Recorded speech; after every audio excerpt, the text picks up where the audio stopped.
Sir मी मागील 2 term नगरसेवक, उपनगराध्यक्ष, प्रभारी नगराध्यक्ष म्हणून वाई नगरपालिकेमध्ये काम केलं. मी मागील 25 वर्षापासून समाजकारणात आहे. मी वाई शहरामधलं स्पोर्ट्स जीवन ठेवण्यासाठी सर्वात माझा मोठा वाटा आहे. मी गोरगरिबांच्या सुखदुःखात आहे. कोविड काळामध्ये मी अतिशय चांगल्या पद्धतीनं कोरोना काळात काम केलं. मला एका संस्थेनं कोविड योद्धा म्हणून मला सन्मानित केलं. मी वाई शहरामध्ये जेव्हा लोक मरत होती त्या काळामध्ये एक मॅप्रो कोविड सेंटर झालं होतं. त्या कोविड सेंटरला माझ्या 21 रूम, त्याचं बिल गेलं असतं तर कमीत कमी 40 लाख रुपये झालं असतं. त्याच्यामध्ये मी 1 रुपया घेतला नाही, ते फ्री ऑफ कॉस्ट केलं. मी शहरामध्ये काम करत असताना गणपती उत्सव असतील, दहीहंडी असतील, त्याच्यानंतर सगळे सांस्कृतिक कार्यक्रम शहरातले, जिल्हास्तरीय स्पर्धा असतील, त्याच्यानंतर ज्या सार्वजनिक गोष्टीला जिथं जिथं मला माझं योगदान देता आलं ते मी 100% देण्याचा प्रयत्न केला. मी तळागाळातून आलेला कार्यकर्ता, एक मंडळातला कार्यकर्ता ते नगराध्यक्ष, आणि एक मोलमजुरी करणारा मजूर ते उच्च शिक्षित तरुण ते बांधकाम व्यावसायिक, असा माझा प्रवास आहे. मी वयाच्या 15व्या वर्षापासून व्यवसायामध्ये आहे. आज लोकांच्या घरांचं स्वप्न, गोरगरिबांचं पूर्ण करण्यासाठी मी माझ्या बांधकाम व्यवसायातून त्याच्यासाठी पण मोठं योगदान दिलं. मी व्यावसायिक कधी काही गोष्टी केल्या नाहीत. व्यावसायिक कमर्शियल गोष्टी मी केल्या असत्या तर मी आज खूप पुढं असतो किंवा खूप मोठा असतो. आता बघितले आपण की मी ज्या पार्टीत काम केलं त्या पार्टीत मी 25 वर्ष प्रामाणिक काम केलं. 25 वर्ष म्हणजे एका पिढीचा स्पॅन आहे. ह्या 25 वर्षाच्या स्पॅनमध्ये मी 100% त्या पार्टीला योगदान दिलं. परंतु हे मला आजपर्यंत कळालं नाही की बाबा मला पक्ष सोडण्यास ज्या मंडळींनी भाग पाडलं किंवा ज्या नेत्यांनी माझ्यावर विश्वास ठेवला नाही, तर त्या अविश्वास जिथं असतो तिथं राहणं आपण योग्य नाही, म्हणून मला पक्ष मी सोडला. मी ज्या पक्षातून काम केलं तिथं जेवढे पण नेत्यांसाठीचा त्यांचं मोठं करण्यासाठी मी प्रयत्न केला. ते 4 टर्म आमदार झाले, त्याच्यामध्ये माझा खरीचा वाटा असेल.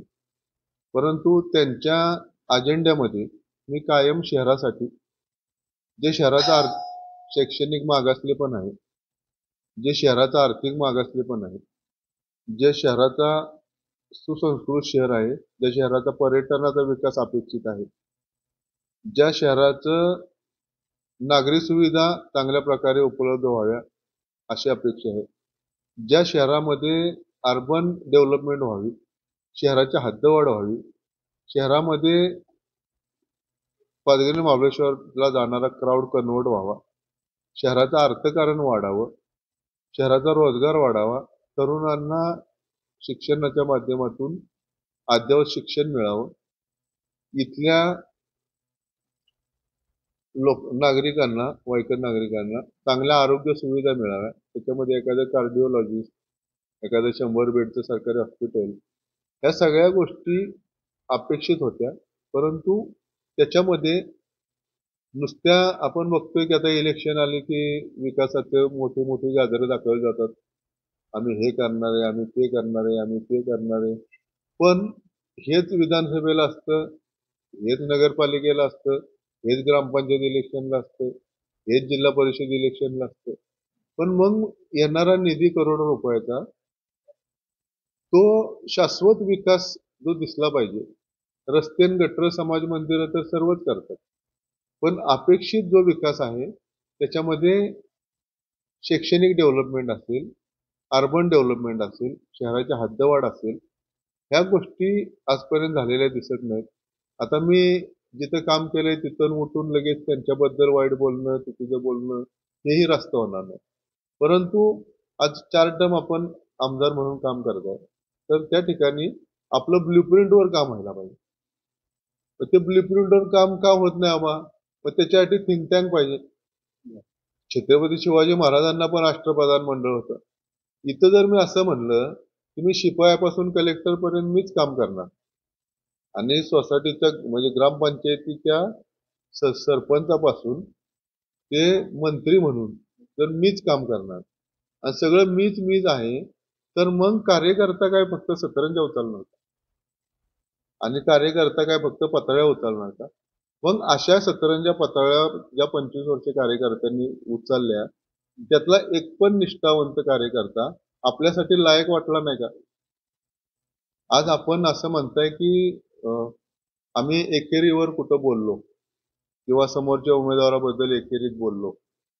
आपल्याला नम्र निवेदन आहे, जर समोरचा उमेदवार शिक्षक आहे, प्राध्यापक आहे, डॉक्टर आहे, असं आता त्याचं ते विषयात मी जाणार नाही, त्याचे डॉक्टर प्राध्यापक त्याचं त्याला लकलाप, परंतु आपण त्याचे 250 विद्यार्थी 10वी-12वीचे चाकरी करण्यासारखे तो मार्केटमध्ये फिरवतोय, त्याचे 150 शिक्षक हे हा नरेटिव्ह सेट करायचा प्रयत्न करतायत की बाबा बिल्डर एक बांधकाम व्यावसायिक चांगला का प्राध्यापक चांगला.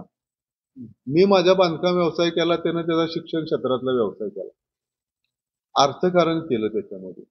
ज्ञानदानातनं मोठ्या प्रमाणात अर्थकारण होत असताना शहराचं शिक्षण मागलं. आता हा मी काय त्याला दोष देत नाही, तोही माझा मित्र आहे, परंतु त्यांना हा नॅरेटिव्ह सेट करायचा जो प्रयत्न करतोय आणि नेते माझ्याकडनं चांगुलपणाची अपेक्षा करतात की मी काहीच बोललं नाही पाहिजे किंवा मी सुसंस्कृत शहराला एकेरीवर बोलण्याची संस्कृती नाही, असं त्यांचं म्हणणं आहे. असं जर असेल तर तुमचे जे काही 400 लोक तुम्ही खाली फिरवताय, ती जर माझ्याबद्दल माझ्या व्यवसायाबद्दल चुकीचं बोलत असतील तर त्यांना मला उत्तर द्यावं लागेल ना. ही 3 मंडळी जी आहेत, 3 मित्र एकमेकांचे, ते त्यांचं म्हणणं असं की बाबा आम्ही एक उच्च शिक्षित माणूस आज शहराला विकासच्या दिशेला नेईल, असं नेत्यांचं म्हणणं आहे. मग तुम्ही जे निष्ठावंत तुमच्यामध्ये होते ते कोणच उच्च शिक्षित नव्हते का? आपण एखादा पाहुणा शहरामध्ये येतो, आपल्या घरी एखादा पाहुणा येतो, हे शहरामध्ये पाहुणे आहेत, जरी यांचं 5-25 वर्षाचं इथलं आयुष्य असलं तरी हे पाहुणे आहेत. आता पाहुण्याला आपण पोशाख करतो, आल्यानंतर त्याचं काय पाहुणचार करतो आणि त्याला परत पाठवतो. त्याला आपण आपल्या शहराचा मालक बनवत नाही. आणि त्याला माझं म्हणणं असं की त्याला तुम्ही डायरेक्ट आता अध्यक्षपदाच्या खुर्चीवर आणणार, ते तर लोक ठरवणार आहेत. परंतु आणल्यानंतर ज्यानं कधी समाजसेवाच केली नाही, ज्यानं कधी गणपती मंडळात बसून कार्यकर्त्यांना कधी हे केलं नाही, ज्यानं कधी त्यासाठी त्याग केला नाही, शहरात कधी कुठल्या मंडळात गेले नाहीत, शहरात कुठल्या उत्सवात नाहीत, अशा व्यक्तीला तुम्ही माझ्या घरी साहेब रोज गोरगरीब लोक इथं सोप्या येऊन बेडवर बसून सोप्या येऊन चहा पितात. एवढी आमची त्या गोरगरीब लोकांशी अटॅचमेंट आहे.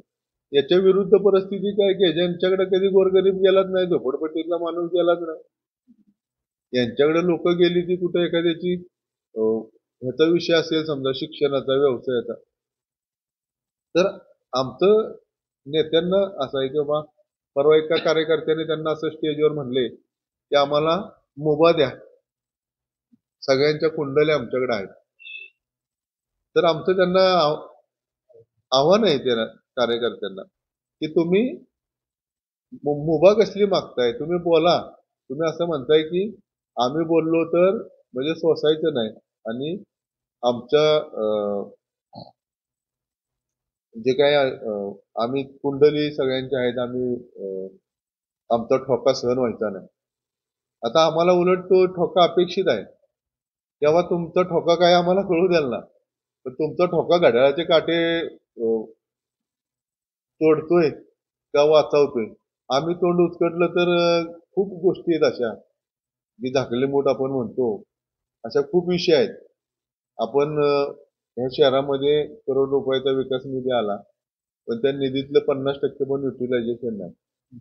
आपण सांगताय की स्थानिक आमदारच या मतदारसंघाचा किंवा वाई नगरपालिकेचा विकास करू शकतो.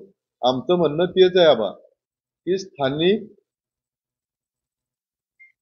स्थानिक रहिवाशी तिथला आणि स्थानिक नागरिकच वाई शहराचा विकास करू शकतो.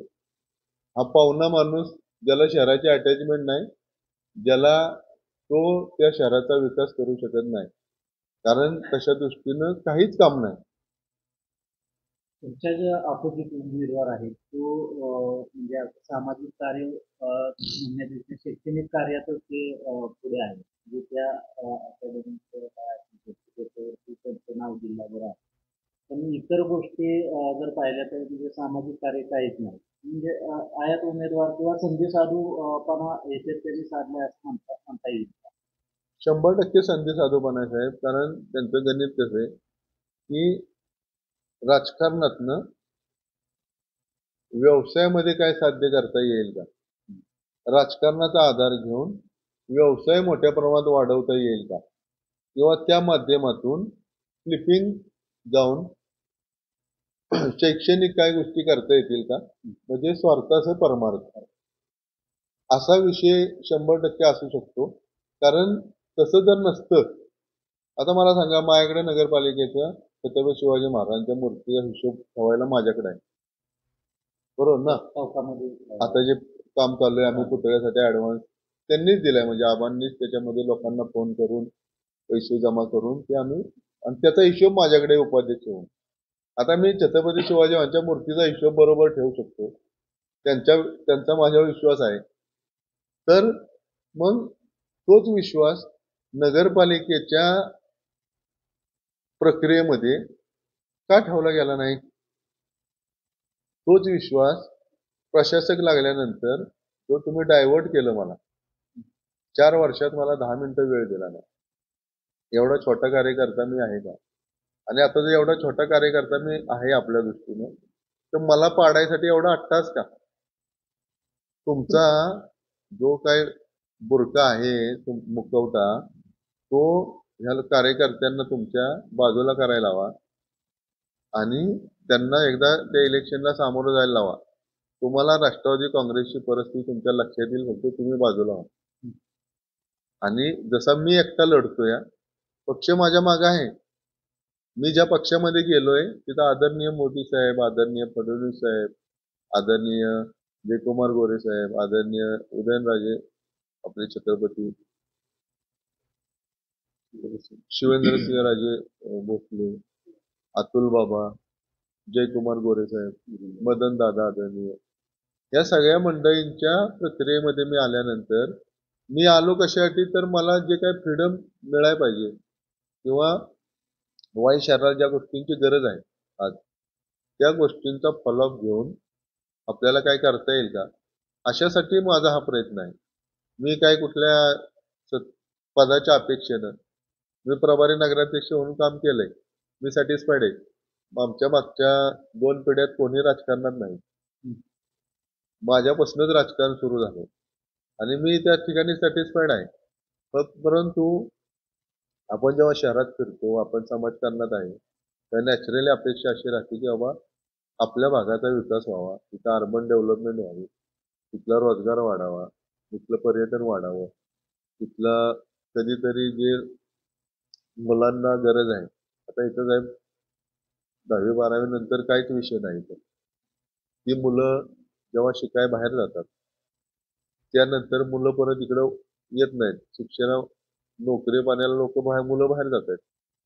तर एक दिवस वाई शहर असं होईल की सगळ्या म्हाताऱ्या लोकांचं शहर होईल, कारण इथला मुलगा त्याला ज्या निकडी आहेत वाई हे होईल अशी भीती आहे. कारण इथला रोजगार जर वाढला नाही उद्या, तर त्या आई वडील आपल्या मुलांना सांभाळतात. एवढी सत्ता असून सुद्धा गेले कित्येक वर्ष, म्हणजे 2 पिढ्या, ही तिसरी पिढी सुद्धा आता त्या पण निवडणुकीमध्ये सुरू होईल. तर ह्या विकास जो आहे तो नेमका का झाला नाही, काय कारण असेल? विकास होण्याचे रिझन असे आहेत न म्हणे की आता 2 पिढ्या झाल्या, तिसरी पिढी राजकारणात येऊ द्या. ते ज्याचं प्रारब्ध आहे, इच्छाशक्ती आहे त्यांचा, परंतु त्यांचा अजेंडा विकासाचा नसून संपर्काचा आहे. आपण बघितलंय, मी प्रभारी नगराध्यक्ष असताना 60 कोटीच्या विकास कामांचे नारळ फोडले. 4 महिन्यामध्ये 20 ठिकाणी आम्ही उद्घाटन केली. 1 नंबर शाळा, 4 नंबर शाळा, फ्रुट मार्केट, कृष्णा पूल. आता नेत्यांचं असं म्हणणं आहे की बाबा ते सगळे पैसे मी एकदा 1 रुपया मी आणला, पण त्याच्यामध्ये शासनाच्या योजना आहेत. UD6 आहे, जे कर्ज काढून नगरपालिकेला 50% कर्ज, 50% असे पैसे मिळतात. ते शासकीय योजना आहेत. परंतु आता त्याच्यामध्ये मी ज्या ज्या गोष्टी माझ्या कल्पनेतून आल्या, पाणी पुरवठा योजना असतील, ह्या माझ्या कल्पनेतून आलेल्या योजना आहेत. मी जेव्हा आम्ही उद्घाटन करताना दादांना त्या ठिकाणी बोललो आणि त्या प्रास्ताविकात मी ह्या सगळ्या गोष्टी मांडल्या होत्या. माझ्याकडे ते विजन आहे. मला माहिती आहे की शहराच्या विकासातल्या अडचणी कुठल्या आहेत. एका बाजूला शहराची जर हद्दवाढ झाली, जी 2007 पासून पेंडिंग आहे. आता मी पक्ष बदलायचं रिझन तेच आहे की बाबा वरती केंद्रात सरकार आहे, आदरणीय मोदी साहेब आहेत, राज्यात आदरणीय फडणवीस साहेब आहेत, त्याच्यानंतर जिल्ह्यामध्ये आपले आदरणीय छत्रपती उदयनराजे भोसले आहेत, आदरणीय शिवेंद्र बाबा आहेत, आदरणीय गोरे साहेब आहेत, आदरणीय दादा आहेत, अतुल बाबा आहेत. म्हणजे जिल्ह्यात आता 7 आमदार जवळजवळ भाजप शिवसेनेचे. आता असं असताना आपण बघितलं की ह्या गोष्टींना सत्ता एक पहिला क्रायटेरिया आहे आणि त्याला विजन काहीतरी ब्ल्यूप्रिंट असेल आपल्याकडं. जसं मी म्हटलं की 100% पर्यटनाचा जो विषय आहे त्यातला 10% क्राऊड जरी शहरामध्ये कन्वर्ट झाला तरी अर्थकारण बदलू शकते. इथं केटीवेर असेल, लेझर शो असतील किंवा पाचवे असतील, डागडुजी पेशवेकालीन मंदिर आहे तिथं, त्याची डागडुजीचा विषय असेल. त्याच्यानंतर शैक्षणिक हद्दवाढ झाली तर काही क्रीडा संकुल त्याच्यामध्ये जाऊ शकतात, त्याच्यामध्ये शैक्षणिक हब जाऊ शकतात, त्याच्यामध्ये एखाद्या हॉस्पिटलायझेशन चांगलं जाऊ शकतं, सरकारी हॉस्पिटलसाठी जागा उपलब्ध होऊ शकते एखाद्या 100 बेडच्या. केटीवेर सारखं नदी पात्रामध्ये एखादा केटीवेर होऊ शकतो. डोम धरणाच्या पायथ्याला 100 एकर जागा सरकार आहे, त्याच्यामध्ये काहीतरी पैठण सारखं गार्डन निर्माण होऊ शकतं. फिल्म सिटी या ठिकाणी शूटिंग मोठ्या प्रमाणात होतात. ती शूटिंगला जर त्या सिरियलच्या ह्याला जर चालना मिळाली, तो रोजगाराचा सगळ्यात मोठा, म्हणजे आपण बघितलं की काही काही शहरांचा पर्यटन हा काही काही देशांचा मुख्य उत्पन्नाचा स्रोत आहे. तो वाई शहराला छत्रपती शिवाजी महाराजांच्या पदस्पर्शाने पावन झालेलं शहर आहे. इथं या शहराबद्दलची संस्कृती वेगळी आहे. इथं विश्वकोश आहे. इथं थोर पुरुषांच्या इथं जन्म आहेत. तर अशा वेळेस शहराकडं आपण ज्या नजरेनं बघितलं पाहिजे आणि ते नजरेनं बघण्यासाठी सरकारची साथ पाहिजे आणि ती सरकारची साथ मिळेल मला 100% अशी खात्री आहे. आणि मी नगराध्यक्ष पण 100% होईल याची मला खात्री आहे. कारण बघितलंय आपण मागच्या वेळेस एक मतानं भारतीय जनता पक्षाचा नगराध्यक्ष आला. त्या गणपतीनं देवानं छडी हलवले काहीतरी आणि कारण त्याला इथला अत्याचार अन्याय दिसतोय तेव्हा नको. 14 नगरसेवक आले पण प्रमुख नको द्यायला, कारण त्याला भीती आहे तेव्हा हे जर अनबॅलन्स आपण ठेवलं तरच ही लोकशाही जिवंत राहील. शहराची लोकशाही हुकुमशाहीच्या दिशेनं वाटचाल चालू झाली. मी म्हणल तो नगरसेवक, मी म्हणल ते असं असं होऊ शकत नाही. कारण वरती बघणारा पण कोणतरी आहे ना, त्याचं दांडकं पडतं ज्यावेळेस तेव्हा भले भले सरळ होतात. हा, त्यामुळं मी ज्या लोकांबरोबर आता आलोय, ज्या भाजप या पार्टीबरोबर आलोय, तिथं मी सहृदय आलोय. मी जिथं क्षमतेनं काम केलं ते 100% केलं. इथं पण काम करणार, क्षमतेनं काम करणार. आपण व्हिजनसाठी शहराच्या सगळ्या गोष्टी अंगावर घ्यायला तयार आहे. मी छोट्या पत्र्याच्या घरात राहिलेला माणूस आहे, व्यक्ती आहे. आणि आता तुम्हाला सांगतो साहेब, अशी परिस्थिती आहे की टू व्हीलरवर माझ्या बरोबर कोण बसतं या, माझ्या शेजारी प्रचारात कोण आहे, हे म्हणतायत की आम्ही एकेरीवर उमेदवाराला बोललो, तर त्यांना दम दिला जातो या आणि त्याच्या रेकॉर्डिंग आहेत माझ्याकडे. वस्तू संस्कृती कोण सोडतंय? एक छोटा कार्यकर्ता सोडतोय का आपल्या स्तरावरनं सोडली जाते? हा पण आपण आत्मपरीक्षण करण्याची गरज आहे. त्यामुळं मी अ, भारतीय जनता पक्षाच्या चिन्हावर कमळ या चिन्हावर थेट नगराध्यक्ष म्हणून जनतेनं उभा आहे. माझ्याबरोबर जे नगरसेवक पण सर्व आहेत त्या नगरसेवकांना आणि मला वाईकर जनतेनं भरघोस मतांनी विजयी करावं. तो विजयाचा मी अपमान होऊ देणार नाही. वाई शहराचा वाईस आपल्याला जर तयार करायचा असेल आणि वाई शहराचा संघर्ष जर जिवंत ठेवायचा असेल आणि लोकशाही जिवंत ठेवायची असेल तर आपण आपलं बहुमूल्य मत मला द्या आणि प्रचंड बहुमतांनी निवडून द्या असं मी आव्हान वाईकर जनतेला करतो आणि थांबतो. धन्यवाद.